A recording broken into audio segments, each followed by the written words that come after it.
Eins og flestir vita samþykkti Alþingi í dag að hefja aðildarviðræður við Evrópusambandið og í hugum margra þetta svartur dagur í sögu þjóðarinnar, meðan aðrir segja að þetta vera mikla gleðistund og muni hafa jákvæð áhrif á framtíð Íslands. En hvað þýðir þessi ákvörðun fyrir Íslendinga? Hvert ferlið sem framundan hverja á að skipa í samninganefnd og þetta rétti tíminn fyrir Ísland að sækja aðild að Evrópusambandinu? Við spyrjum þá Þorstein Pálsson og Ragnar Arnalds að þessu og fleiru, en þeir eru sestir hjá Sigmari. Verið velkomnir. Takk. Þið náttúrulega fylgist vel með pólitíkinu og voru sjálfur miðpunktur í svona hræringum hér á árum áður. Langar að byrja á þér, Þorsteinn. Var eitthvað sem að koma á óvart í þessu ferli, aðdragandanum öllum og svo atkvæðagreiðslunni sjálfri í dag? Það kom ekki beint á óvart hvernig þetta lagðist allt saman. Hins vegar held ég að það sé mjög sérstakt og einstætt að ríkisstjórn í jafn stóru máli skuli í raun og veru vera efnislega klofin í málinu. Annar stjórnarflokkurinn, hann hefur sem sagt fallist á að veita því þetta brautargengi en lýsti yfir að hann ætli að loka stiginu að vinna gegn því að þessi samningur verði gerður og trúir því að þetta sé andstætt hagsmunum Íslands. Þannig að þó að þetta sé ánægjuleg niðurstaða og góð og maður vonast til þess að hún leiði til þess að tryggja stöðu Íslands í alþjóðasamfélaginu og ég lít svo á að þetta sé mjög rökrétt og eðlilegt framhald að veru okkar í Atlantshafsbandalaginu og kannski næsta mikilvæga skref sem við stígum í framhaldi af þeirri stóru ákvörðun sem við tókum þá, sem var stærsta utanríkispólitíska ákvörðun sem við höfum tekið. En það ekki sopið kálið þó í hausuna sé komið og það ástæðan sem sagt þessi klofningur, efnislegi klofningur innan ríkisstjórnarinnar málið. Var þetta í bókinni fannst þér? Varst þú búinn að lesa þetta svona eða voru einhverjir ákveðnir þingmenn sem komu þér á óvart þarna í dag? Nei, þetta kom mér ekkert svo mjög á óvart miðað við það sem hefur komið fram undanfarna daga og ég alveg sammála Þorsteini að þetta var þetta í raun og veru mjög óvenjuleg og sérkennileg afgreiðsla máls, stjórnarmáls og það stendur auðvitað upp úr þessum degi sko að það umboð sem Alþingi veitir, það ákaflega veikt. Það eru bara 33 þingmenn af 63 sem greiða tillögunni atkvæði á endanum. Og af þessum 33 þá liggur fyrir og flestir þeirra lýstuðu beinlínis yfir í umræðunum ítalnum rökstuðningi 7 talsins. Sem ekki styðja það að vísu að þessi sóttum aðild en vilja ekki að Ísland gangi í Evrópusambandið. Þannig að sem sagt, sá fjöldi sem tekur þátt í því að senda þessa aðildarumsókn til Evrópusambandsins en gerir það með hálfum huga að því leyti að hann ætlast ekki til að það leiði til jákvæðrar niðurstöðu heldur andvígur málinu. Hann langt fyrir neðan helming þingsins. Hann ekki nema einhvers staðar í kringum 25. Þannig að þetta auðvitað mjög óvenjulegt og hitt auðvitað líka að fannst mér við þessar aðstæður að þjóðaratkvæði skildi vera hafnað. Það munaði á þessu mjög litlu og skakkaði nú eiginlega því minnsta sem getur skakkað. Tvöfalda þjóðaratkvæðagreiðsla? Já, að stefnumótunin, það að segja hvort það yrði farin þessi vegferð, að henni hafnað, þó liggur það fyrir að í öllum skoðanakönnunum sem fram hafa farið, eða nær öllum frá áramótum, þá meirihluti þjóðarinnar andvígur því að við göngum í Evrópusambandið. Og svo var nýleg skoðanakönnun sem sagði að 3/4 hlutar þjóðarinnar vildu að hún fengi að greiða atkvæði það hvort við ætlum að sækja Þannig að sem sagt þjóðin var tilbúin til þess að taka þátt í því að ákveða hvað gert yrði. Ég ekkert að segja að ég viti það alveg hver útkoman hefði orðið, það þetta óljóst. En að hafna því undir þessum kringustæðum þetta mjög óvenjulegt og ég held að þetta sé svona örugg vísbending það. Allur þessi málatilbúnaður og hvernig að þessu staðið, þetta eins og formaður Flokksins sagði í dag, þetta er klúðursleg byrjun á flóknu og löngu ferli og ég held að það get ekki endanum á eitt veg að þetta verður þetta kolfellt á endanum í þjóðaratkvæðagreiðslu eftir að við erum búin að eyða svo sem er svo 2-3 milljörðum í allt þetta ævintýri. Já, mér langar aðeins að... En það er bara aðeins út af þessu, þetta er út af þessi rétt að þetta er mjög naumur meirihluti og það er veikt. En ég held samt að staðan sé svo að þessar atkvæðatölur segi ekki alveg alla söguna, meðal annars vegna þess að forystumenn stjórnar andstöðuflokkana tveggja, þeir lýstu ekki efnislegri andstöðu við aðild Íslands að málinu. Þeirra andstaða byggðist miklu meir á því að ríkisstjórnin var ekki tilbúin til að koma til móts við stjórnarandstöðuna það hvernig ætti að standa að atkvæðagreiðslunni þjóðaratkvæði og bindandi eða úrslita vald þjóðarinnar sjálfrar í lokin. Þannig að það var andstæða þeirra byggðist meira á þessum formlegu ástæðum. Þannig að ég held að ekki meira. Þannig að ég held að það sé í raun breiðari stuðningur við málið í þinginu en atkvæðatölurnar segja til En það breytir ekki því að þetta er afar erfið byrjun og gerir allt framhaldið flóknara. Mér langar aðeins að staldra við þetta af því að úr því að ríkisstjórnarflokkarnir ekki sammála það hvar málið í raun og veru enda. Hvaða vandkvæði verða þá við samningsferlið út af því? VG er á móti aðild og Samfylkingin vill fara inn. Já, ríkisstjórnin tók tillögu stjórnarandstöðunar vegvísi í þessum viðræðum að mjög verulegu leyti upp.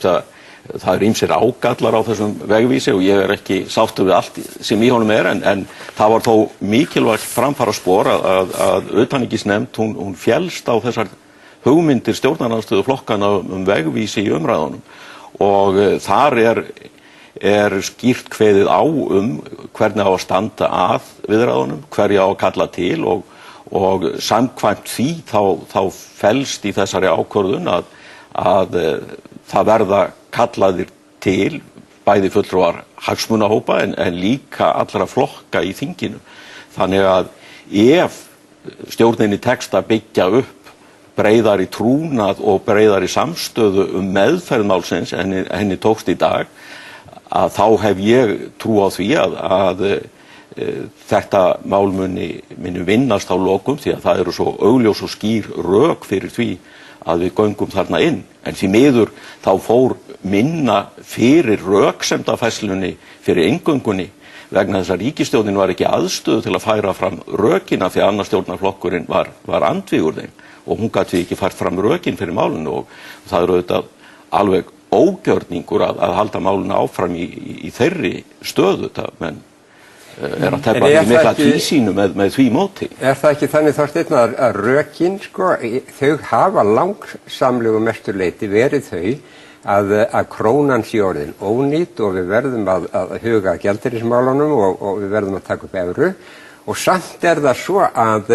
það eru engar horfur á því að það verði neitt rökrænt samband næstu 10 árin á milli Evrópusambandsaðildar og evru vegna þess að við uppfyllum ekkert skilyrði. Við höfum aldrei uppfyllt neitt öll skilyrðin samtímis síðan að evran var sett á flot og staðan í þeim málum hefur farið versnandi. Þannig að það þegar verður að veifa þessu framan í fólk já, þetta hjálpa okkur að taka upp evru og svo framvegis, þá er það bara algjör tálbeita. Það er bara verið að veifa þessu framan í fólk til þess að gera það hlýtt því að við göngum þarna inn, en það fylgir ekkert í kjölfærið. Ég veit svo bara bæta þig við að því að við skulum ekki rökræða frekar það sem gerðist í dag. Það er þannig að rökræða efnisatriðin í málum. Já, samanlega það. Og það hefur svo sem verið gert. Og það sem ég vildi segja er það að þetta eru í höfuðatriðum tvenns konar rök. Annars vegar pólitísk rök. Aðildin að Atlantshafsbandalaginu, hún tryggði og var kjölfesta í stöðu okkar í alþjóðasamfélaginu. Atlantshafsbandalagið er ekki lengur sá burðarás í samstarfi Evrópuþjóðanna sem það var og við þurfum að finna nýja kjölfestu. Það eru hinn pólitísku rök og hinn pólitíska nauðsyn sem kallar á aðild okkar og gerir þessa ákvörðun að rökréttu framhaldi af ákvörðuninni inngöngu í Atlantshafsbandalagið. Hitt eru efnahagsleg rök, meðal annars vegna þess að við getum ekki búið við þessa krónu lengur og takið það tíma og sé ljóst að það taki tíma, þá er því meiri þörf á að taka þessa ákvörðun fyrr og hraða ferlinu því að því að hver mánuður sem við missum í því að geta búið atvinnulífi og launafólki í landinu, gefið þeim gjaldmiðil sem má treysta og samkeppnishæfur, hann dýr í baráttu okkar fyrir að koma hagvexti í gang. En það ekki þannig, Þorsteinn, að margir í þínum flokki eru mjög spenntir fyrir því að taka einhliða upp aðra mynda því þeir sjá að við getum ekki tekið upp evruna kannski næstu 20 árin eða 30 árin, en það að við göngum þarna inn kemur í raun og veru í veg fyrir það. Ég ekki að mæla sérstaklega með því að því að ég tel að íslenska krónan muni þjóna okkur allvel á næstu árum. En þeir sem að vilja taka upp evruna einhliða, þeir hljóta að vera mjög óánægðir með þetta vegna þess að þetta lokar raunverulega algjörlega á það. Ég held að svo umræða var mjög holl og góð og einhliða upptöku evru, en það óraunhæft. Eini möguleikin til þess að gera þetta með raunhæfum hætti og tryggja það að launafólkið í landinu og atvinnufyrirtækin búið til samkeppnishæfa mynt að ganga inn í myntbandalagið, og við megum ekki gleyma því að vegna bara líffræðilega takmarkana í sjónum þá mun sjávarútvegurinn ekki skapa hér hagvöxt. Við getum ekki borðað mikið meira en við gerum og landbúnaðurinn verður þess vegna ekki uppspretta hagvaxtar. Það verður annars konar atvinnustarfsemi sem gerir það og hún mun ekki geta gert það nema að njóta sömu samkeppnisskilyrða og sambærileg fyrirtæki í helstu viðskiptalöndum. Þannig að þetta algjörlega óhjákvæmilegt skref að stíga ef við eigum að auka hagvöxtinn og reisa efnahag landsins við á ný. Það hefur verið mikið talað nákvæmlega efnisrökin öll og það hefur kannski ekki farið mikið fyrir henni síðustu daga því að menn hafa verið að deila svolítið formið, sko. En mér langar samt að staldra áfram við daginn vegna þess að það var margt merkilegt í dag, til að mynda það að Jón Bjarnason sem ráðherra í ríkisstjórninni og fer nú væntanlega með veigamikið hlutverk í þessum samningaviðræðum öllum, eða mest okkursti stór hluta þessu sem fellur undir sjávarútvegsráðuneytið og landbúnaðarráðuneytið, hann greiðir atkvæði gegn þessari hugmyndum aðild. Hver staða hans í ljósi þess? Hún mjög sterk að því að hann gerir sér auðvitað grein fyrir því að Evrópusambandsaðild auðvitað fyrst og fremst mjög mikið efnahagslegt áfall fyrir sjávarútveginn og fyrir landbúnaðinn.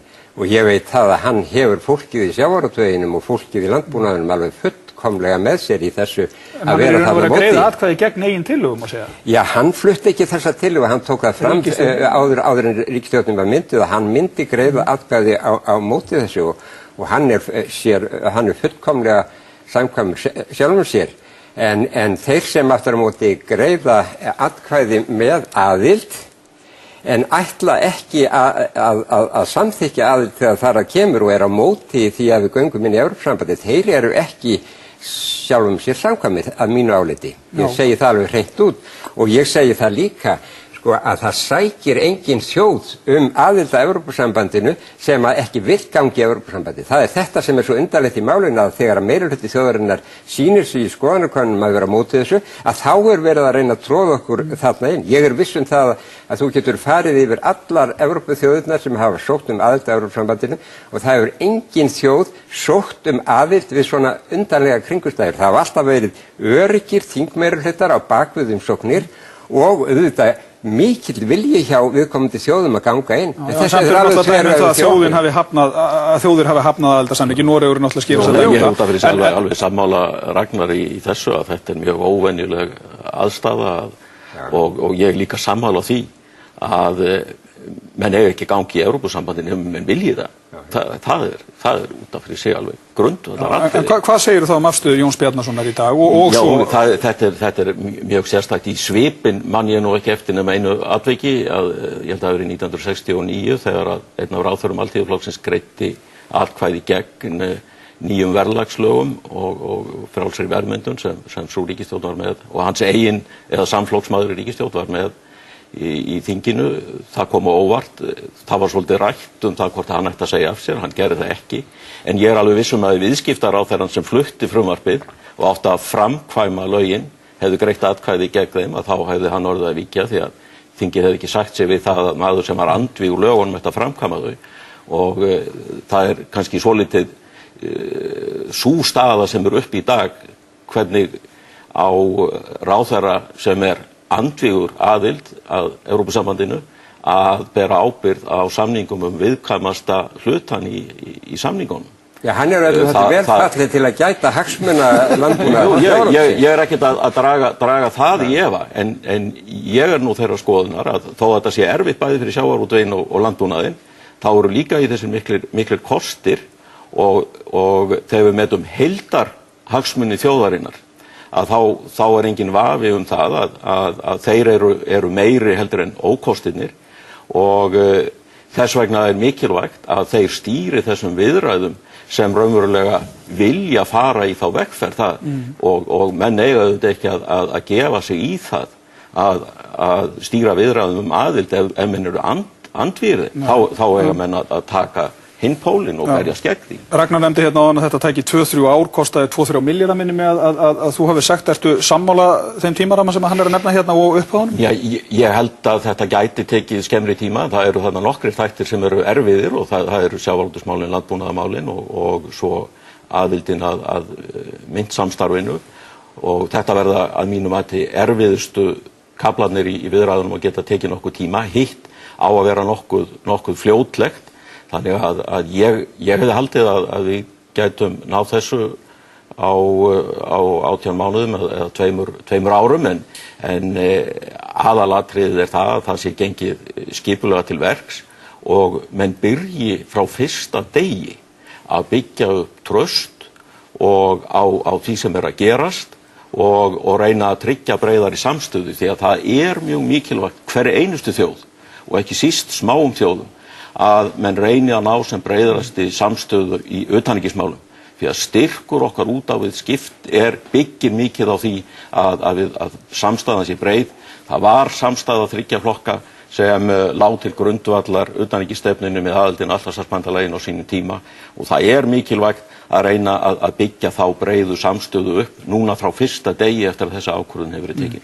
Heldur þú að þetta mál eins og sumir þingmenn hafa verið að tengja saman komi eitthvað inn á ICEF-samningana? Er líklegt að ef við samþykjum ekki ICEF-samningana þá hafi það áhrif á það hvernig þessar umsóknir er tekið út? Jú, það þetta æði margir sem skynja töluvert tengsl á milli þessara mála út af því að þetta voru það Evrópusambandsríkin sem knúðu okkur til þess að fara inn á þessa ICEF-samningabraut. Sko, það þetta viðurkennt af öllum og vita allir.